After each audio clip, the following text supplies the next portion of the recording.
Star Tours announces the boarding of the Endor Express, non-stop star speeder service to the moon of Endor. All passengers, please prepare for immediate boarding. Today, we take a flight to Endor as we take a look at the history of Star Tours at Disney parks, along with the long and varied history of Star Tours merchandise. So grab your blue milk and hold on as we jump back to 1980s Disney. It starts back in 1984 when Michael Eisner was brought on as the CEO and chairman of the board for the Walt Disney Company. Disney had barely survived several takeover attempts during the 70s and early 80s, prior to Eisner being brought on to the company. Prior to his time at Disney, Eisner was the president and COO of Paramount Pictures. During his time at Paramount, the studio produced films like Saturday Night Fever, Grease, Star Trek the Motion Picture, and the film that would start his relationship with George Lucas, Raiders of the Lost Ark. By the time Michael Eisner joined the Disney company, he was looking to breathe new life into the company. The parks accounted for 70% of the company's revenue in 1984, but they were still badly neglected at this point. It had been 2 years since the opening of Epcot, but there were no new media properties that could be adapted into attractions at the parks. In 1979, trying to chase the success of Star Wars, Disney produced the film The Black Hole. The film was a critical and financial failure, thus derailing any plans for future attractions or shows based on that property. Legendary Imagineer Tony Baxter said, "Disneyland did need an infusion of new IP for younger generations of visitors." Because of that thought, Baxter, along with the current CEO, Ron Miller, began talks with George Lucas years before Eisner was brought on as CEO. George Lucas had been a lifelong Disneyland fan, having visited Disneyland only 2 days after it originally opened back in 1955, and then going annually since. For a long time, I've been interested in trying to get involved with the Disneyland theme park, and for years I, discussed it with the management at Disney, and eventually it came about that they accepted my offer to be involved. Eisner offered Lucas an arrangement where Lucas would get $1 million per attraction per park per year. The deal would apply to both the Indiana Jones franchise and Star Wars, eventually leading to Indiana Jones and the Temple of the Forbidden Eye, and of course, Star Tours. Now that George Lucas was officially on board, the team started to come up with ideas. The initial pitch was a roller coaster that would allow you to select either the light or dark side. Depending on your choice, the scenes would change to reflect the characters associated with those sides of the Force. However, it was way too complex of an idea to execute at that time. Imagineer Randy Bright suggested a test facility, Rediffusion London, to take a look at their flight simulator technology. While the technology was limited at first, Disney made a deal to purchase the simulators. The simulator was limited in what it could mimic, but we were impressed enough to begin the project in earnest, Baxter said. Disney Imagineering worked hand-in-hand with Industrial Light and Magic to create the ride film for the attraction. Unlike the effects of the original trilogy of films, the ride film had to appear as one continuous shot, which added an extra layer of difficulty to ILM's work compared to what they did on those original films. Because it's about a 3.5 to 4 minute space trip, we had to shoot a film that was 3.5 to 4 minutes long without any cuts in it, which was a very difficult thing for us to do, and it was a lot of figuring out how we could come up with 3.5 to 4 minutes of film. The decision was made to replace the Adventure Through Inner Space attraction that had been there since 1967. The pilot of the starship was originally described by George Lucas as a Clone Wars veteran called Crazy Harry, but it was eventually changed to Captain RX-24, or Rex. He was voiced by the late great Paul Reubens, also known as Pee Wee Herman. Hey, sorry folks, I'm sure to do better next time. It was my first flight and I'm still getting used to my programming. Hey!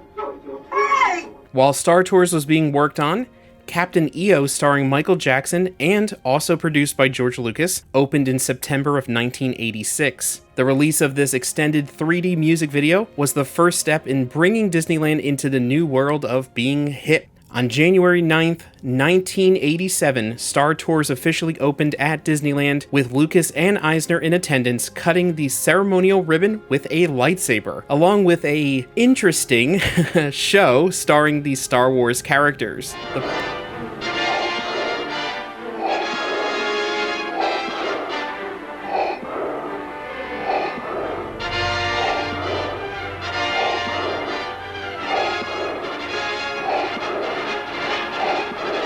The park was left open for 60 hours straight due to the popularity. Each person who entered the line was handed a brochure promoting a vacation escape to Endor as part of the ride theming. Eventually, Star Tours would expand to Disney's MGM Studios and Tokyo Disneyland in 1989, and eventually Disneyland Paris in its opening year in 1992. The original plan for Star Tours was to change the ride film every few years to allow guests to visit different planets from the Star Wars universe. One of the basic ideas behind this is that it's reprogrammable.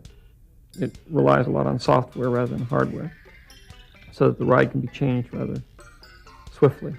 However, year and year went by with no changes. It wasn't until 2005 at Star Wars Celebration 3 that George Lucas mentioned plans to update the ride. Discussions were started back when Lucas originally started work on the prequels, but Disney wanted to wait to see the entire prequel trilogy first before committing to a singular idea for these updates. The original Star Tours closed in 2010 at Disneyland and Disney's Hollywood Studios. Tokyo Disneyland would close their version in 2012, while Disneyland Paris would keep the original ride into 2016. Star Tours The Adventures Continue officially opened on May 20th, 2011 at Disneyland and Hollywood Studios. The newly revamped ride allowed Imagineers to update the ride video with a randomly selected scenes from across the Star Wars timeline. The ride is still updated with new scenes and characters from Star Wars today, including the recent addition of The Mandalorian and Ahsoka. The pilot for the new Star Tours was now C-3PO, but don't worry about Captain Rex. He now has a permanent gig over at Galaxy's Edge as the DJ at Oga's Cantina. Star Tours was a turning point for the future of the Disney parks.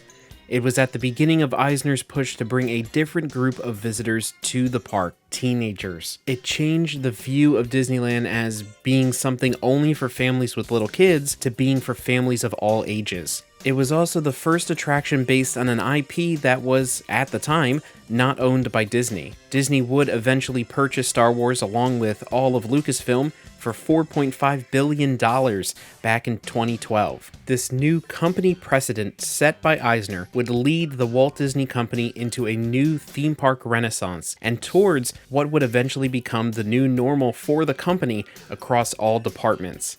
It can be argued that Star Tours changed the Disney company forever. Of course, with the success of Star Tours, a lot of interesting merchandise was created for the attraction, along with Disney's use of the property prior to the purchase of the full brand. Let's take a look at some of these items that were available throughout the years. Some interesting items include a Starspeeder 3000 pencil topper, Star Tours Viewmaster slides, plush toys, a notepad set, rubber stamps, a Star Tours fanny pack, and even a wallet, a tumbler from Tokyo Disneyland, different postcards, a music box from Tokyo Disneyland as well, and of course your mugs. Even this set of merchandise from the opening day of the attraction that includes a t-shirt, postcard, a hat, tote bag, luggage tag, 2 different types of pins, a sick bag just like if you're going on an airliner, a special boarding pass given to cast members during the ride premiere during those first 3 opening days, along with a wristwatch from the opening day of January 9th, 1987. I actually have one of these watches in my personal collection that I picked up back at Star Wars Celebration in 2019. My first trip to Walt Disney World was back in November of 2001. During that trip, I picked up this name tag that was available at the Tatooine Traders at the exit of Star Tours back when it was called Disney MGM Studios. I also have this pin from the original trip that came along with a couple other pins I've picked up throughout the years. When Star Tours was updated in 2011, they even promoted the updated version on the park maps you could pick up at the entrance of the park. This Fast Pass ticket may be an even more interesting item now since the introduction of Genie Plus and now being changed to the Multi-Pass system. Star Tours has even made its way into my autograph collection with these pieces signed by Anthony Daniels and this one signed by Paul Rubens. One of my good friends even has this original Star Tours photo signed by George Lucas.